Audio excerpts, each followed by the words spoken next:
Halo, saya Mercy Tirayo, presenter program Update Corona. Perbarui terus informasi Anda dengan berita-berita independen dan terpercaya di YouTube channel Kompas TV. Jangan lupa untuk subscribe, like, dan komen, serta aktifkan tanda lonceng untuk mendapatkan notifikasi berita-berita terkini. Ayo sehat, tentunya masih bersama saya Dr. Made. Dok, tadi sebelum jeda pertanyaan saya, orang seperti apa yang rentan terkena hipertensi? Monggo, Dok. Ya, sebetulnya semua orang itu bisa terkena hipertensi. Karena hipertensi itu dasarnya adalah karena kekakuan pembuluh darah. Oke. Jadi sebetulnya hipertensi itu, Mas El, itu ada dua. Hipertensi yang primer dan hipertensi yang sekunder. Oke, dibagi dua ya? Ya, primer itu yang kita tidak ketahui penyebabnya, tapi sebagian besar karena hal-hal tadi, kekakuan pembuluh darah dan sebagainya. Oh, berarti Tapi tidak yang ini kedua, yang sekunder itu karena ada penyakit yang mendasarinya. Oh, Ya, oke. misalnya ada kelainan ginjal, ya kelainan hormon dan sebagainya. Nah, itu bisa. Nah, jadi siapa saja yang berisiko? Satu, kita semua. Ya, kalau kita bertambah usia karena pembuluh darah kita kaku, maka kita berisiko untuk terjadi hipertensi. Oh, justru semakin tua itu semakin berisiko ya, Pak? Karena pembuluh darah kita kaku, maka tekanan di dalam pembuluh darah akan meningkat. Nah, biasanya orang di atas usia 45 tahun 45 itu udah mulai tahun. terjadi kekakuan pembuluh darah. Kedua adalah laki-laki. Oke, laki-laki lebih Laki-laki rentan. lebih Kenapa rentan nih, Dok, menderita kira-kira? hipertensi. Ya, salah satunya karena masalah hormonal. Oh, Jadi hormon. perempuan itu lebih sedikit menderita hipertensi. Itu kalau kejadiannya sebelum kita menopause. Oke. Ya, Sebelum. tapi setelah wanita menopause, maka nggak ada lagi perlindungan dari hormon estrogen.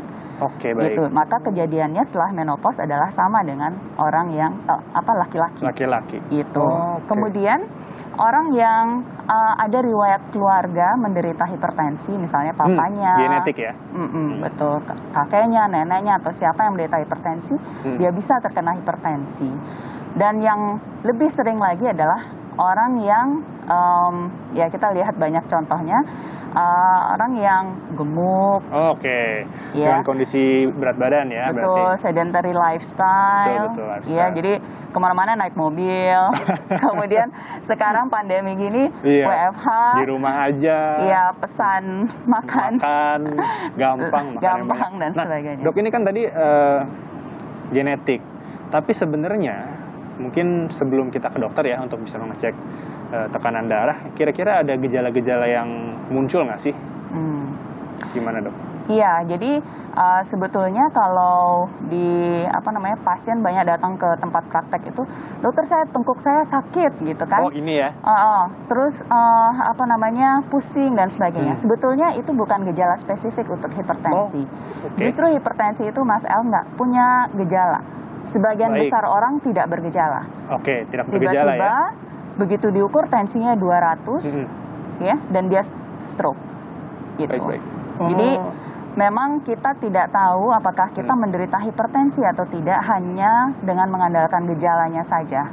Jadi memang harus ukur tekanan darah untuk tahu Harus apakah rutin, kita betul. Oke, baik. hipertensi. Berarti atau secara tidak langsung ini dikatakan sebagai pembunuh yang diam-diam, silent Betul. killer ya, Dok ya. Iya. Nah, Dok, ini bicara kita di tengah pandemi. Kemarin Kemenkes merilis data bahwa 50,2% dari pasien COVID yang masih aktif itu menderita komorbidnya hipertensi, dan sekitar 13,2%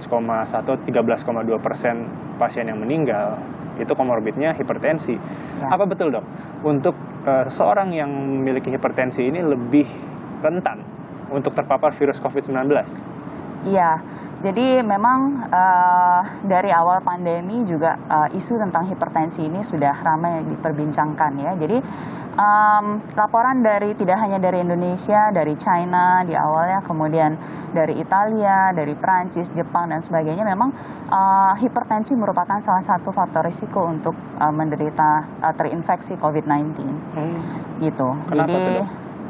kenapanya? Karena kalau kita lihat cara virus itu masuk, SARS-CoV-2 ya, kalau virus COVID ini, dia masuk melalui jalur ACE ACE2 ya. Jadi ACE2 atau angiotensin converting enzyme, jadi satu protein. Protein ya. Protein yang diekspresikan di berbagai sel di tubuh kita, ya, terutama di paru, ya, di saluran nafas atas, di hidung. Kemudian ada juga di mata, ya, di kornea, dan juga di saluran cerna, di gastrointestinal. Nah, virus itu masuk menempel di sel, ya, kemudian melalui reseptor dari ACE2 ini. Gitu. Jadi kalau misalnya banyak reseptornya, semakin banyak reseptornya, maka mungkin gejala klinisnya juga akan semakin berat. Baik. Dok, di masa pandemi ini sebenarnya, nah ini mungkin cerita ke pengalaman Dr. Made. Saat pandemi ini apakah orang yang menderita hipertensi ini semakin banyak, Dok? Karena mungkin kan seperti yang Dr. Made bilang tadi, perubahan pola gaya hidup, naik mobil, di rumah aja, gimana, Dok? Mungkin ya, kita belum tahu apakah di masa pandemi ini justru memicu kejadian hipertensi lebih banyak lagi. Ya mungkin aja. Jadi ini interaksi antara penyakit menular, ya, dari infeksi COVID, kemudian sampai menyebabkan perubahan pada misalnya kejadian penyakit tidak menular hipertensi ini. Bisa jadi mungkin layak untuk dijadikan penelitian ya. Oke. Nah, tapi sebenarnya, Dok, ini untuk normalnya orang ini untuk pengecekan tekanan darah itu baiknya berapa kali dalam sebulan, mungkin dalam rentang waktu sebulan kali ya? Kalau kita misalnya tidak ada faktor resiko ya, mama papa atau keluarga relatif lainnya nggak ada hipertensi, kemudian kita lifestyle kita bagus gitu, mungkin bisa setahun sekali. Oh, setahun sekali? Iya, tapi kalau misalnya kita udah lebih tua, ya di atas 45 tahun bisa 6 bulan sekali.